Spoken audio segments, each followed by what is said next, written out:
Thank you so much.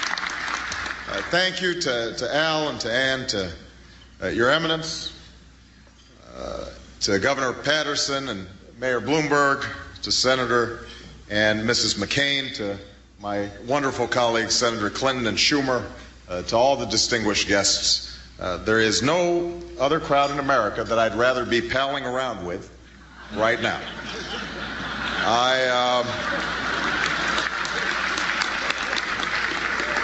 I'm sorry he couldn't be here. I do send regards to my running mate, Joe Biden, or as Senator McCain noted, he now actually likes to be called Joe the Senator.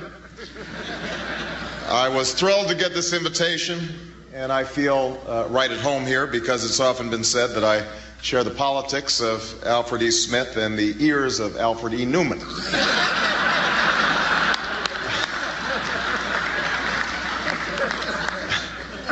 But I have to say tonight's venue isn't really what I'm used to. I was originally told we'd be able to move this outdoors to Yankee Stadium. Can somebody tell me what happened to the Greek columns that I requested?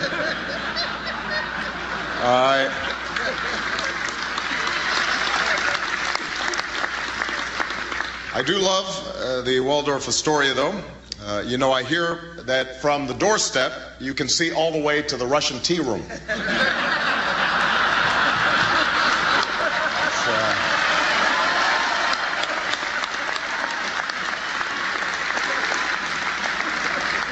It is an honor to be here with Al Smith. I obviously never knew your great-grandfather, but from everything that Senator McCain has told me, the two of them had a great time together before Prohibition, so.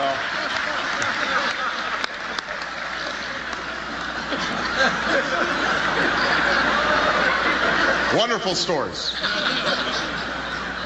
The mayor of this great city, Michael Bloomberg, is here. The mayor recently announced some news, made some news by announcing he's going to be rewriting the rules and running for a third term, which caused Bill Clinton to say, "You can do that?"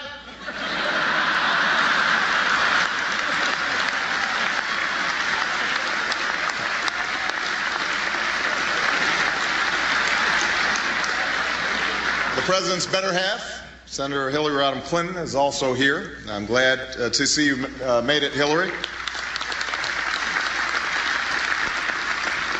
I'm glad to see that you made it because I heard Chuck Schumer actually try to tell you that we really did move this event to Yankee Stadium.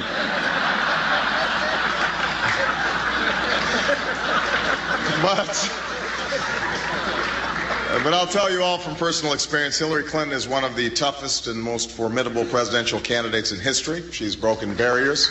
She's inspired millions.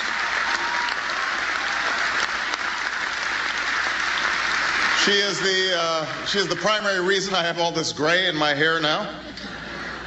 I am also glad to see that Senator Schumer is here, and I see that he's brought some of his loved ones. Those would be the folks with the cameras and the notebooks in the back of the room.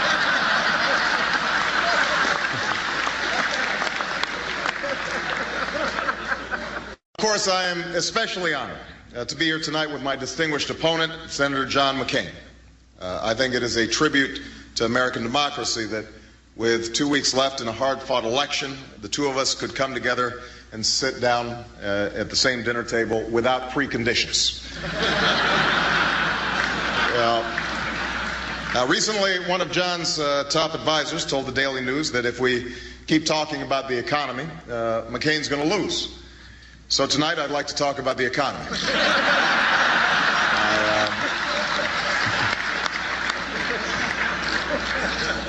Given all that's happened these past few weeks on Wall Street, it feels like an odd time to be dressed up in white tie, but I must say I got a great deal. Rented the whole outfit from the Treasury Department at a very good price. Looking around tonight at all the gourmet food and champagne, it's clear that no expenses were spared. It's like an executive sale meeting at AIG.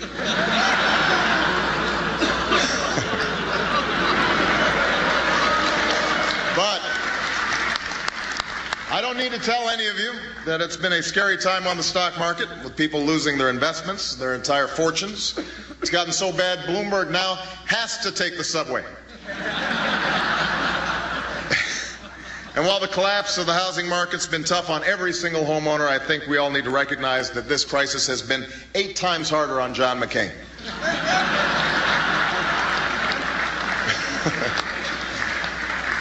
We've been debating a lot of these economic issues over the course of the campaign, but lately things have been getting a bit tougher.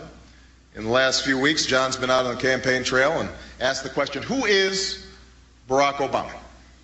Now, I have to admit I was a little surprised by this question. The answer is right there on my Facebook page. But look, I don't want to be coy about this. We're a couple of weeks from an important election. Americans have a big choice to make, and if anybody feels like they don't know me by now, let me try to give you some answers. Who is Barack Obama? Contrary to the rumors that you've heard, I was not born in a manger. I was actually born on Krypton and sent here by my father, Jor-El, to save the planet Earth. Many of you know that I got my name, Barack, from my father. What you may not know is Barack is actually Swahili for that one.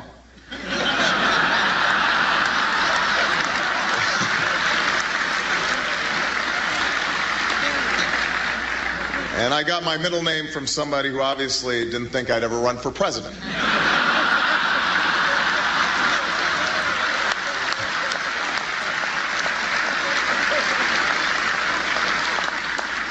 If I had to name my greatest strength, I guess it would be my humility. Greatest weakness, it's possible that I'm a little too awesome.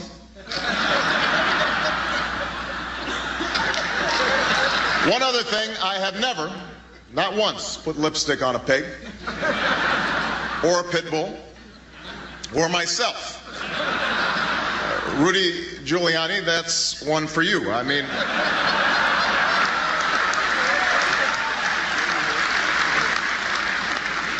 who would have thought that a cross-dressing mayor from New York City would have a tough time winning the Republican nomination?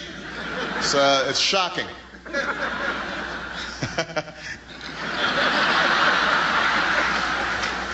That was a tough primary you had there, John. Anyway,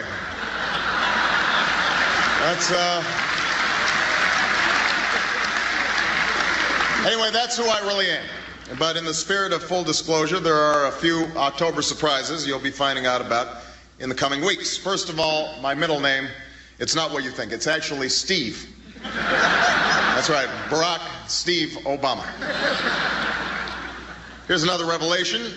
John McCain is onto something. There was a point in my life when I started palling around with a pretty ugly crowd. I've got to be honest. These guys were serious deadbeats. They were lowlifes. They were unrepentant. No good punks. That's right. I've been a member of the United States Senate. Come to think of it, John, I swear I saw you at one of our meetings. But I know Senator McCain agrees that some of the rumors out there are getting a bit crazy. Rupert, the other day, Fox News actually accused me of fathering 2 African-American children in wedlock.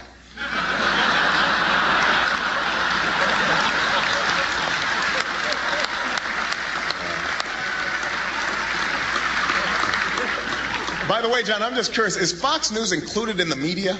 Because I'm always hearing about this love.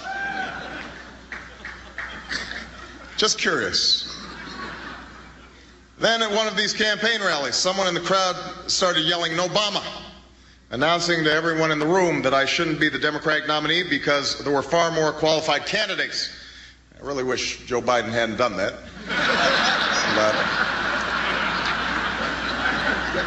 At least we've moved past the days when the main criticism coming from the McCain campaign was that I'm some kind of celebrity.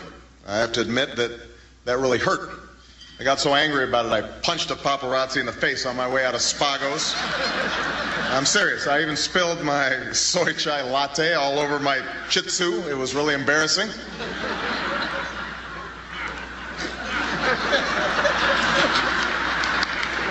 But in all seriousness, I'm so glad that I could make it tonight, and I'm honored to be among such wonderful public servants.